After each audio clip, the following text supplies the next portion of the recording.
Marami ang nagrareklamo sa paglipat ng Overton window at gaya ng dati, nangungguna rito ang ating mga kaibigang Muslim. Araw-araw silang nagrereklamo sa pagnormalisay ng Islamophobia. Pero may isang mahalagang detalye, silang hindi napapansin. Bakit nga ba tumataas ang Islamophobia? Bakit hindi natin naririnig ang Hinduophobia, Christianophobia, o Buddhistophobia? Bakit wala tayong nakikitang ganung phobia? Bakit? Ano ang espesyal sa Islam? Pero nakakita na ako ng dandaang tweet, post at video, kaya siguradong libo-libo ang may ganong pananaw. Tulad ng sinabi ko, kadalasan sila ay Muslim. Oo, nagrereklamo ang mga Indian sa tumataas na galit laban sa kanila. Pero hindi ito laban sa mga Hindu. Ito ay laban sa mga Indian dahil sa ibang dahilan tulad ng H-1B sa Amerika at alam mo na, sa mga kanluraning bansa, hindi lang sa kanluraning bansa, halos lahat ng bansa ay nakakaramdam na kapag maraming Indianang pumapasok na isang natural na reaksyon. Kapag maraming tao ang dumarating, may reaksyon ang mga tao. Pero kakaiba ang reaksyon doon.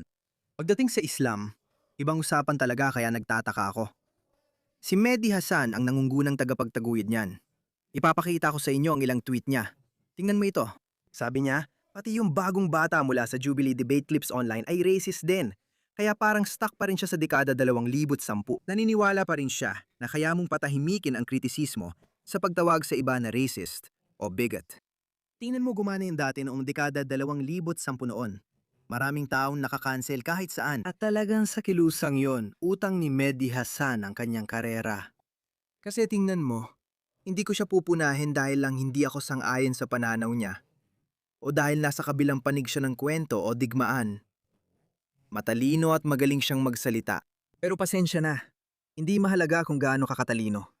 Hindi rin mahalaga kung ilang libro nang naisulat mo tungkol sa kung paano manalo sa bawat argumento. Kung duda-duda ang premisa mo, duda-duda rin ang magiging konklusyon mo. Kaya hindi mo talaga ito mapapanalunan. Ang pagtawag sa mga tao ng racist, bigot at Islamophobe hindi na epektibo ngayon. Tingnan mo, sinipi niya siya. Minsan nakakalimutan ng ilang Arabo na hindi na ito ikapitong siglo. Tingnan mo, kinuha niya ang quote mula sa African American na ito at ilang ulit nang hinahamon si Mehdi Hasan na mag-debate. Iyan ang sinisipi niya.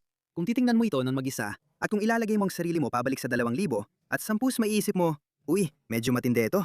Minsan nakakalimutan ng mga Arabo na hindi na ito ikapitong siglo. Pero alam mo, hindi na talaga ito ganoon kaskandalo ngayon.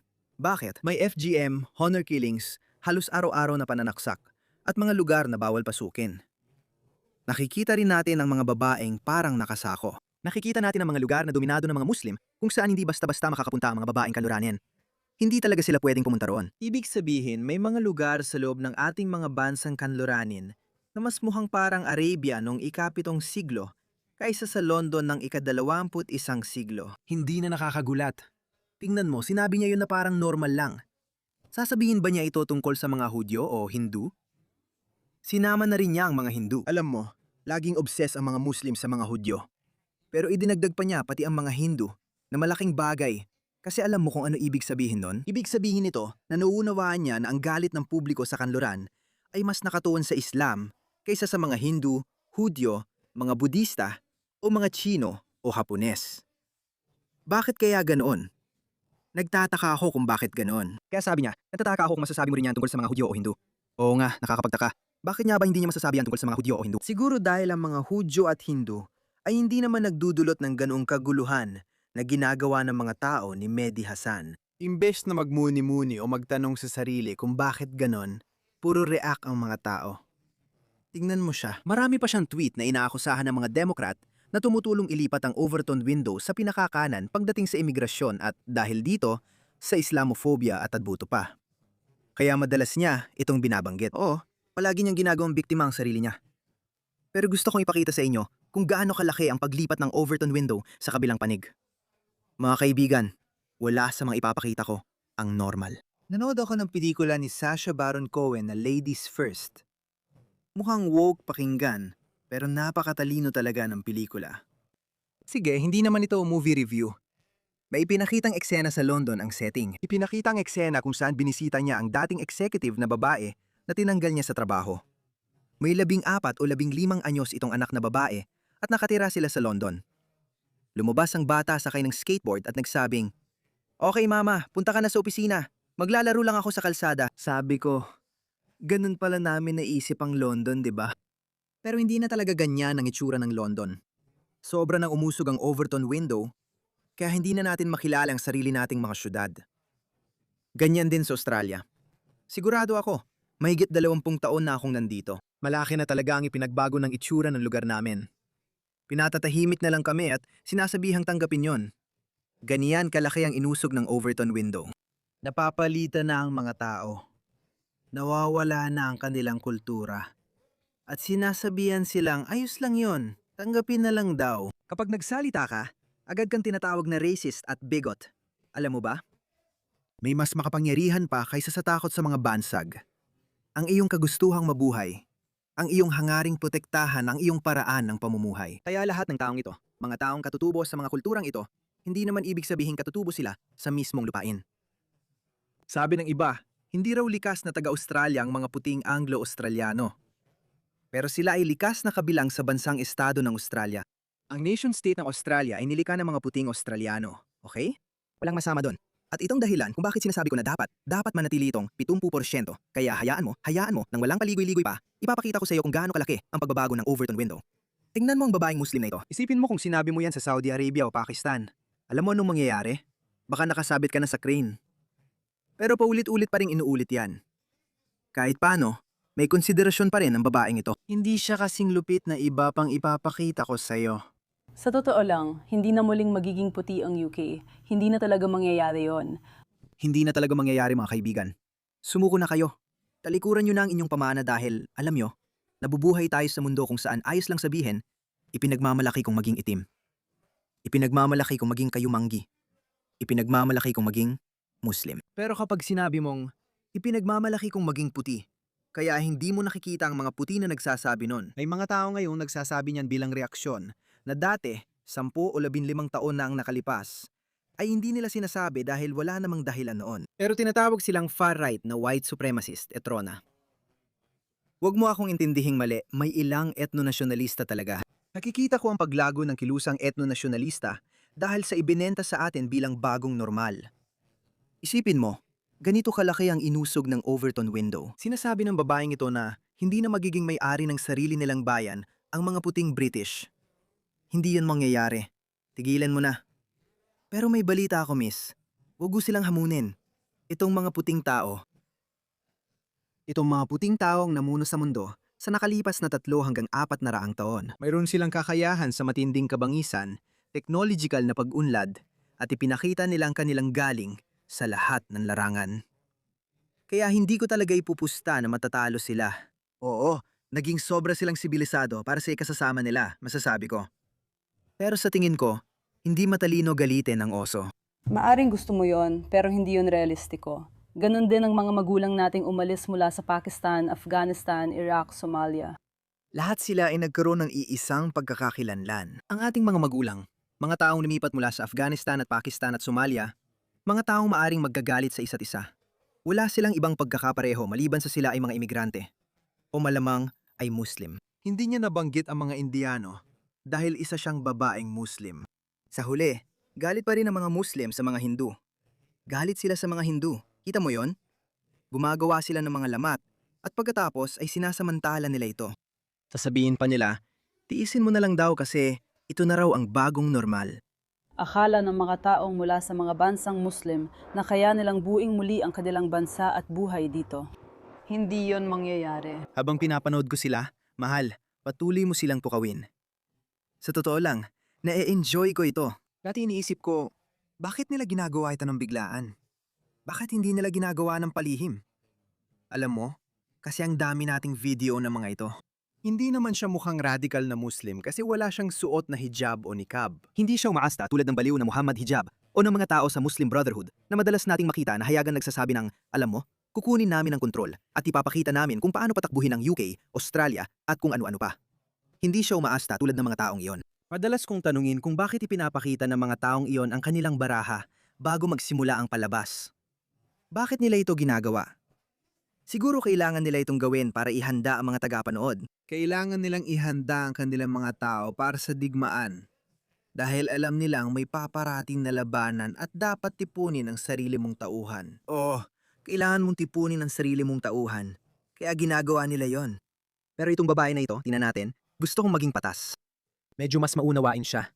Sa tingin ko, sinusubukan niyang humanap ng kompromiso. Pasensya na, walang kompromiso kapag sinabi mo sa mga tao na, "Oy, alam mo ba? Papalitan ka na. Kalimutan mo na." May mga taong tulad din na Keir Starmer at Anthony Albanese na nagsasabing ito na ang bagong normal. Tanggapin na malaking kawalan ito para sa magkabilang panig. Bakit? Bakit parehong panig? Bakit parehong panig? Dahil sinakop ninyo kami. Para sa parehong panig, mangyayari talaga yon. At kinikilala ko na malaking kawalan yon para sa parehong panig, para sa magkabilang panig. Pero kailangan natin magpatuloy at magkasamang tuklasin kung ano ang ibig sabihin ng pagiging British sa hinaharap. Ano ang ibig sabihin ng bumuo ng isang lipunan na kasama tayong lahat, kung saan kabilang ang mga taong kamukha ko at kamukha mo? Hindi ba't kamangha-mangha yun? Palagi nila itong ginagawang usapin lang ang hitsura ko. Sa totoo lang, hindi ito tungkol sa pagiging kamukha mo. Mas kamukha ko siya kaysa sa isang katutubong Briton. Sige, kayo manggi ako. Kayo manggi rin siya. Pero magkaiba kami pagdating sa ugali. At masasabi ko sa iyo, lahat ng mga makabayan na ito, maging British, Amerikano o Australiano, mas magiging komportable sila sa akin kaysa sa kanila. Dahil bakit? Gumawa na siya ng bagong pagkakakilanlan, pero hindi pa rin niya kayang iwan ang pinagmulan niyang Muslim. Daling siya sa Afghanistan, Pakistan o Somalia. Bakit? Anong pakialam natin doon? Kung nag-focus na lang ang mga tao sa Brito na tayo, ipagmamalaki ko ito. Mag-aral pa ako tungkol sa labanan sa Hastings. Ipagmamalaki ko ang pamana at kasaysayan ng Britanya bilang sarili ko rin. Iintindihin at ipagmamalaki ko si Churchill. Ipagmamalaki ko ang mga sakripisyo ng mga Brito noong ikalawang digmaang pandigdig, noong panahon ng Blitz. Ano ang nangyari at paano nakaligtas ang mga tao sa pambubomba ni Hitler sa London? Pero malamang, wala siyang alam doon. Hindi lang siya ang may kasalanan, pati rin ang mga namumunong elite ng Britanya. Ano ba ang itinuturo ninyo sa paaralan? Ang nakikita ko ngayon sa mga paaralan sa Britanya, natututo silang magdasal. Natututo sila tungkol sa Islam. Ano ba yan? Grabe. Sige, mas maunawain siya. Sabi niya dapat maghanap ng gitnang solusyon. Tingnan mo ito. Ang pinag-uusapan dito ay ethnic cleansing. Kapag pinag-uusapan mo ang permanenteng paglilipat ng buong etnikong grupo mula sa lugar na tinatawag nilang tahanan, ang tawag doon ay ethnic cleansing. At pagkatapos, ang populasyon ng puting British ay nabawasan ng 600,000 habang ang populasyon ng Minorya ay tumaas ng 1.2 milyon. Kaya oo mga kaibigan, nananalo tayo. Oo mga kaibigan, nananalo tayo kaya dumarami tayo. Ipinagmamalaki pa niya ang ethnic cleansing. Mali ito, Ash. Ang pangalan niya ay Ash. Asha. Sa tingin ko, nagtatrabaho siya sa BBC. Pero di ko alam kung hanggang ngayon pa. Bobo ang ginagawa mo. Literal kang sumasayaw sa harap ng isang gutom na leon habang ibinawagayway ang isang malaking makatas na steak at sinasabi, "Ha, may steak ako. Gutom ka. Hindi maganda yan." Sinasabi ko sa'yo, hindi maganda yan. Hinihintay ko lang na umalsa ang leon na yon. Ang British na leon. Angat yan mga tol. Kaya ang punto ko, ganyan kalaki ang inusog ng Overton window. May mga tao kaliwa at woke na siraulo mula sa iba't ibang pinagmulan. Pati na rin mga native na puting woke na siraulo. Lilipat sila ng panig sa bandang huli. Kasi nakikita ko na mas dumarami ang mga dating woke na lumilipat na sa konserbatibong panig. May malaking dagdag na tayo sa Patriot Movement. Si Dave Busey, sikat na komedyante sa Australia. Sobrang woke siya dati, lalo na noong panahon ng COVID. Ngayon, lumantad siya at binanatan si Anthony Albanese at sinasabi na ito ang mga epekto ng sosyalismo. Sandali, Jose. Ngayon mo lang napansin, Jose at Kate sa umaga. Dati ako nakikinig sa radio show niya. Dahil dito, lilipat ang mga puting woke sa konserbatibo habang ang mga kayumangging leftist, Muslim at iba pa tulad ni Mehdi Hasan ay mananatili sa kaliwa. Mananatili sila kung nasaan sila. At matatalo ang kanilang kilusan sa pinakahuling sandali. Alam mo, hindi tayo abot sa 50, pero dadami pa sila. Tingnan mo, sinasabi nilang normal lang ito. Tanggapin mo na lang. Tingnan mo ito. Walang Briton, pero may isa pala. Ano naging Britanya yan, pare? Hindi naman yan Britanya. Pinalitan na kayo. Pinalitan na kayo. Yan ang ikinatuwa ni Ashoka. By the way, si Ashoka ay Hindu. Hindi niya naintindihan kung ano ang mangyayari sa kanya kapag ang mga Islamist ang namayani sa Britanya. Hindi niya yon naintindihan. Pati mga Indian ay nagdurusa dahil sa mga woke na kaliwang baliw. Ingnan mo. Alam mo ba? Halos 1 milyon na hindi British ang kumukuha ng universal credit dito sa UK. Ganito ang sistema na benepisyo sa UK. Parang Centrelink din natin. Sila, itong mga tao, tingnan mo ito. Tingnan mo ang mga pila sa labas. Itong mga sentro ng ayuda. Di ko alam eksakto saan pero gets mo. 1 milyon ang kumpirmadong bilang. Pero tingnan mo ito. Ito ay sa Birmingham. Birmingham. Seremonya ito ng panunumpa ng alkalde ng Birmingham. Pansinin, wala ni isang babae rito. Puro Pakistani. Wala man lang ni isang Briton. Lord Mayor ng Birmingham. Dagdaw siya ng salusalo. At tingnan mo sila. Hindi man lang sila nagsuoti ng damit kanluranin. Kalahati sa kanila, di pa marunong mag-Ingles. Ang Birmingham ang pangalawang pinakamalaking lungsod sa Inglaterra. Ang Britain ang pangalawang pinakamalaking lungsod sa UK. Tingnan mo yan. Sinasabihan kang normal lang ito. Sige, paalala ko lang ulit. Wala sa mga ito ang normal. Hindi ito normal. Habang nangyayari yan, pinapapasok nila ang mga taong ito. Kita mo na kung gaano kalalang sitwasyon. Pero patuloy pa rin silang nagpapapasok ng mas maraming tao. Nakita natin ang biglaang pagtaas ng karahasang sexual laban sa mga Britanikang babae. Lalo na sa mga dekada ng grooming gang scandal. At mayon, nakita na rin natin ang pagtaas ng mga kaguluhan at nakawan. At may isang tao nagsagawa ng pananaliksik. May nagsasabing may kakaiba. Unti-unting namamatay ang mga high street ng Britanya. Alam mo, hindi ito isang biglaang pangyayari na nangyari lang magdamag. Alam mo, tulad ng 11 Setyembre, yun ay isang biglaang pangyayari. Kaya nagkaroon tayo ng biglaang reaksyon. Nag-adapt ang mga Muslim at nakahanap ng mas maayos na solusyon. Dahan-dahan itong ginawa sa loob ng 10 o 20 taon, kaya hindi agad naintindihan ng mga tao. Parang kwento ng palaka sa kawali. Parang dahan-dahang tumataas ang init at nag-a-adjust tayo. Gaya ng palaka na sinusubukang iangkop ang katawan sa temperatura. At darating ang punto na parang medyo umiinit na dito. Hindi na ako makatalon palabas. Ganyan ang nangyari. Bukod pa ron, yung mga taong dinala natin at ng Britanya, tingnan mo. Ngayon nakapasok na ang mga ilegal na migrante. May hawak siyang kutsilyo at binabasag lang niya ang mga bote ng alak. Lalo na, tingnan mo kung gaano siya ka-grateful. Tingnan mo kung gaano niya kagustong maging bahagi ng lipunang Britanya.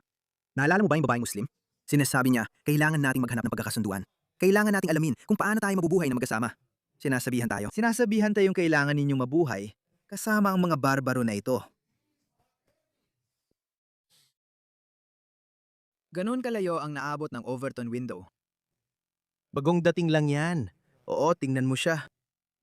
Isa siyang British-Pakistani na sumisira ng pader na may kasaysayan. Akala ko dati ito ng Hadrian's Wall, pero sa tingin ko, ganito lang talaga magtayo ng pader ang mga Briton. Mukhang napakatanda na ng mga ito. Sa Australia, ang meron ng kami ay mga marurupok na bakod. Alam mo yung may mga barbed wire? Kaya naalala ko nung naglalakbay ako sa Midland, England, Yorkshire Dales. At sa bahaging yon, nakita ko ang mga padre na ganito kahit saan. At iwan ko ba? Basta naisip ko lang, yan na siguro ang kilalang Hadrian's Wall. Pero hindi pala.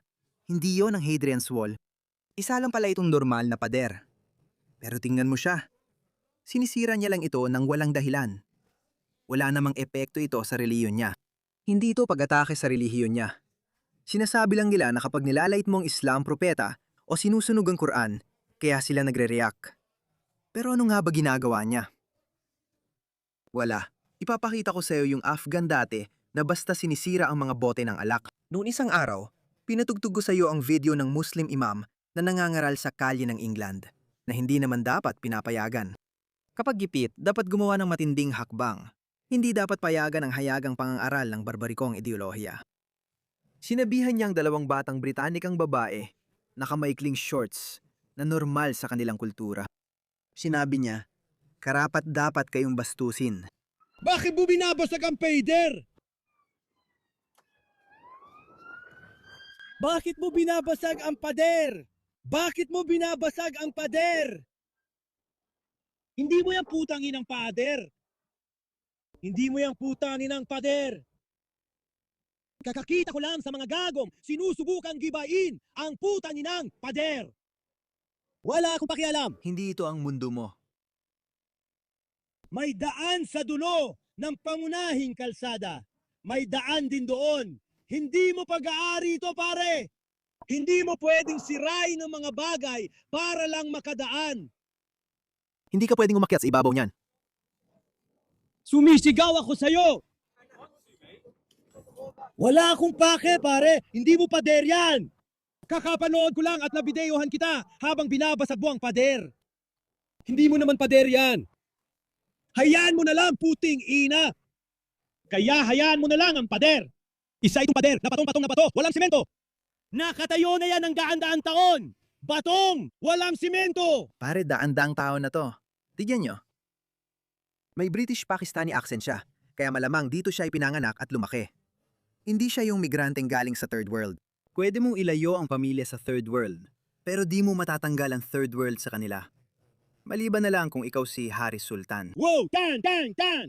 Dapat mataas ang IQ mo, gaya ko. Libo-libong pound, bawat metro ang ginastos dyan. Tapos iniisip mong basta ka na lang pupunta rito. Bakit ka nagsasalita? Ulit, masyadong sibilisado ang mga Briton. Sobra para sa sarili ninyong kapakanan. Babasagin mo pa yan para lang makadaan ka. Maglakad ka sa baba, may puwang nga sa pader doon. Doon ka dumaan. Hindi ko alam kung kaya ko yon. Hindi ko sinasabing parang ako si Mike Tyson pero ewan ko. Sa tingin ko mahirapan akong sagutin ng salita lang. Yun! Maglakad ka pa ron sa kahabaan ng pader at makikita mong may butas ng bukas doon. Walang rason na sirain mo ang gamit dito. Bakit mo naman ako nire-record? Hala, i-post ka sa Facebook. Ha? Bakit mo ako nire-record sa video? Sa YouTube din. Sa susunod, kapag may Muslim na laging umaastang biktima at sinasabing pinanormalize mo ang Islamophobia. Nagbago na ang Overton window. Hindi mo rin masasabi yan tungkol sa mga Hudyo o Hindu. Tanungin mo sila kung bakit kayo manggiri naman ang mga Hindu. Kung rasismo ang dahilan mo, kayo manggiri ang mga Hindu. May pagtaas ng sentimentong kontra India sa Amerika at Australia. Pero iba naman yon. Parang, sige, bakit sila? Bakit ganon? Bakit ako nakakarinig ng malalakas na Bollywood na musika kahit saan? Alam mo yon? Bakit ko nakikita ang mga taong ito na sumasayaw sa kalsada, parang sa Bollywood? At syempre, may ilang issue rin sa kalinisan. Ibang klase talaga ang kritisismo na yon at tama lang naman. Iba-iba kasi ang sitwasyon at may problema rin sa ilang kultura. Wala namang nagrereklamo na ang mga Budista ay basta sumasabog, nananakit ng babae o nagbubuo ng grupong nangaabuso. Wala namang ganon. Bakit kesa kanluran at nangyayari na rin ito sa Japan ngayon? Kaya sa tingin ko, dapat sumali rin ang mga Hapon sa aming Western Patriot Telegram group. Nasa description box ang link. Dahil may lumalaking pandaigdigang makabayan at nasyonalistikong kilusan sa buong mundo. Hindi lang ito sa kanluran. Mukhang lumalago rin ito sa Japan dahil halos araw-araw may ganitong video mula roon. Gawa ito ng mga aktivistang Hapones na may parehong problema sa mga dati ng sangkot mga tao ni Mehdi Hasan. Bakit? Sa tingin ko, alam mo nang sagot kung bakit.